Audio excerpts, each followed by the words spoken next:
Hello, welcome to Riley's Hot Takes. This is a podcast where I discuss my controversial, maybe some of them aren't as controversial, um, takes on film, TV, um, just creative things in general. I talk about music sometime, because I am a musician also. Yeah, and my last episode was why I think Disney's The Haunted Mansion is actually a good movie. Today's episode is going to talk about strong women in media and why it doesn't just mean kick ass.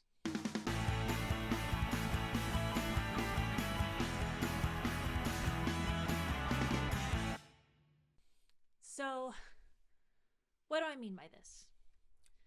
Sometimes when I talk to people and I talk about like strong women characters, they start talking about like, you know, I don't know her name, but the main character from Kill Bill, the woman that can like fight as well as men, can like, throw as many or even more punches.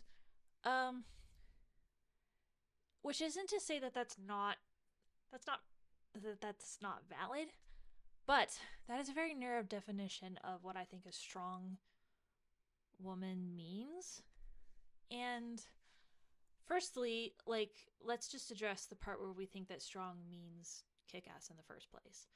We think of strong as like, physical strength, the ability to be stoic, not show any emotion, to basically,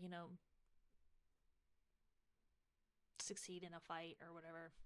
Um, and I think that's a very narrow definition of strength in general because people see vulnerability and softness often as weakness. And I don't think it is because it takes a lot of courage to be vulnerable and to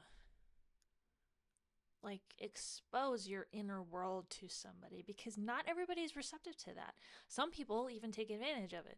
So the ability to show that vulnerable side of yourself is actually a really courageous skill. And so that's what I want to talk about with that because, like typically with strong women characters you look at um what's her name from Kill Bill? Um Sarah Connor from the Terminator. You might even like, I mean, nowadays you might even think of like Captain Marvel, um, Ray. Elizabeth Swann is one that I grew up with. Hermione Granger is one that people talk about a lot. Um, and those are all great characters. Um, but I think it misses a lot of really strong characters, like strong women characters, that people don't necessarily think of that because they're not out there like beating up a bunch of guys. A lot of characters created by Jen Kane Robinson. She's a writer director that I really love and admire. She did the movies Do Revenge and Someone Great, and she also did the television show Sweet Vicious, which if you haven't seen it, go check it out. It's really cool. Trigger warning though about it because it does deal with themes of like sexual assault and stuff. So if that's going to be too triggering for you, obviously don't watch it. But it is a really good show. And actually, Sweet Vicious kind of encompasses both things that I'm talking about because they are kick-ass in the way that they're like beating up bad guys, but there's also so much like vulnerability and strength in the main characters, Jules Thomas and Ophelia. I just forgot her last name. Anyway, and there's strength in the way that they support each other too, which is I think is a part especially about like strength among women that people don't really talk about a lot, or at least men don't really talk about it a lot. Because that is huge strength and something that unfortunately men don't have often in the same way. Um, yeah, it's like the bonds and the like the we call it sisterhood that is created among women that men don't necessarily have in the same way. At least in this day and age, I don't know if they used to or not, but I mean that's another conversation, and I'm actually going to do a whole episode on um kind of the narrow, people don't like the term toxic masculinity, but like people who feel like there's like a war on masculinity because we're talking about toxic traits in masculinity, and it's like, no, we don't have a problem with masculinity, we have a problem with people abusing it, basically. um yeah, so I'm gonna do a whole episode on that, so I'm not gonna get into that here. Who's a good character to use as an example? What's interesting is that I can't really think of a character right now, and I think that that actually speaks to what I'm talking about, because a lot of the strong women characters that you think of are, it's based on their ability to kick ass, and there isn't as much of that kind of the vulnerable side of strength, at least in film. Actually, okay, here's a good example, because Freaky Friday 2003, the one with Jamie Lee Curtis and Lindsay Lohan. I think actually that one is a good example of like strong female, because they are strong female characters, and they're both strong in their own way. They're kind of like butting heads with each other, like not really sure how to see one another, but the strength actually comes at the end of the film, especially when they are finally able to see each other's perspective and, like, act selflessly. I think that's a really good example. Yeah, because that movie, like, there's no, fighting, there's no, like, conflict in that kind of a way, but the conflict between each other that they resolve through understanding and validation and selflessness, that is a huge strength. And they're both, they become, especially, they kind of also obviously don't start that way because everyone needs an arc, so they can't really start off perfect, but they come out of that movie with a like a lot of self actualization, and that is a strength that I think people don't really talk about, and I think that that's a strength that women have, that I'm not saying that men don't have it. I'm just saying that, like, I don't know. I guess it's really like kind of like in this culture we tend to undervalue the strengths of women or femininity and stuff like that. And I think that that's one of them, the ability to be vulnerable and be your own person. So, a really good example actually is it's not a movie yet, it's a book. Alana the First Adventure.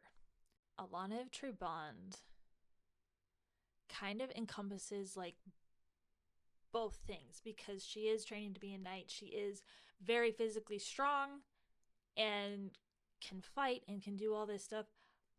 But like a big part of her character is her empathy towards others and her like skill to heal, and her, because that's like the thing that the medicine woman from her home tells her at the beginning of the book is heal.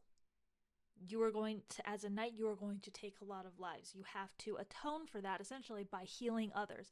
And so Alana's strength really comes from this, like, it's not like a physical strength. It's not a, fighting a bunch of bad guy strength. It is a different kind of power. I don't really know how to articulate what I mean by that, but it is like, it's the power of healing, it's the power of vulnerability and connection. And that is something, and that, going back to Jen Kane Robinson, she does that really well in Someone Great.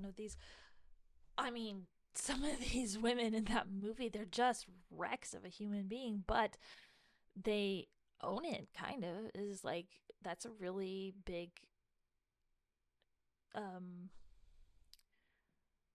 yeah, being strong and vulnerable is, that's, and you see that a little bit in male characters, in like, you see that in Lord of the Rings, where they're like, they're, I mean, Aragorn is a great example of that. He's like, fighting bad guys, he's decapitating orcs, and he's also weeping over Boromir and weeping before he charges into the Black Gate for Frodo. Like, there's a lot of these. I just think it's like when we think about strong, we need to sort of expand our definition of it, because there are a lot of ways that people can be strong without using physical strength. And I think it gets undervalued, maybe because it leans slightly more what we call feminine, but it is valuable. And I think we need to remember that. And there obviously need to be way more characters in TV and film that are like strong women, but they're not necessarily kick-ass. Not that that's not great, but like I think we just need more variety in like what we consider strength in um, characters in film and TV, and certainly female characters in film and TV. So that's what I have to say about that. So join me. I'm doing this every month until March, and then I'm going to transition to doing it weekly as I build up a backlog. So just keep an eye, and I'm gonna transition over to YouTube and have just like longer form versions on Patreon, and bonus episodes and stuff like that. So yeah, and you can follow my Patreon. It's Riley Page Conniff Films. So it will be like patreon.com/Riley Page Conniff Films. Yeah, so stay tuned. And my next episode is going to be about astrology being a really good tool for character development.